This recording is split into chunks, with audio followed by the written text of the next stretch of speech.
So, you want to make a comic. You've got great characters, a good plot, and a thrilling art design that just pulls it all together. But you hand it off to somebody to proofread it, and they say, you know, I see where you're going, but something's not clicking here. There's no pop, there's no pizzazz to your piece. I mean, sure, you've got yourself a basic comic, but it's not, you know, Frank Miller's The Dark Knight Returns. Now, a number of arguments can be made for why The Dark Knight Returns is such a big thing in the comics industry. I mean, let's face it, along with Watchmen, it basically introduced the whole darker and grittier thing that ran through the 90s. But you could just flip through the book, and almost immediately, without reading a single word, you can see something. And that's Miller's page design. Now, he doesn't use some formula of number and shape and size of panel per page, X number of panels per page, all the same size and shape lined out in a 4x4 layout or anything. No. He manipulates the size, the shape, the number of the panels on each and every page. And he's even playing with the white space around the panels. He's got himself some full-page spreads and splashes all across this book. And today, we're going to be focusing on gutters, which is comics lingo for those white spaces between each panel. Now, it can be argued that not all comics artists use gutters. Some prefer to use just simple lines between panels. But when you think about it, that is a gutter, because a gutter is simply the empty space that frames a panel. It doesn't have to be white or thick or anything. Now, gutters go hand in hand with panel shape because, by their very definition, they shape the panels. But the only real exception to this rule is bleeds, but that's for our next video. Now, the gutters and panel shapes can be used to display things just as much as the content of the panels themselves. Take, for example, a TV news report. Say in your comic, something big happens in the world, and you want to show the television news reports about that. Now, sure, you could just draw in the images on the screen and put a little logo in the corner to indicate that, hey, this is a TV broadcast. But that really doesn't bring it to life.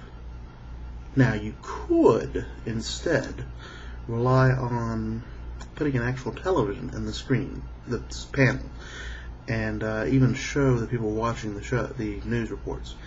But again, that really doesn't work because that's not really accomplishing the goal you want to. That's more focusing on the people, not the news.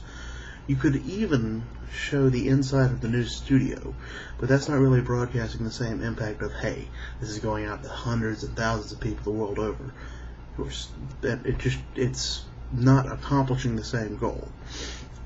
Now, let's take a look at what Miller does. He does something very interesting.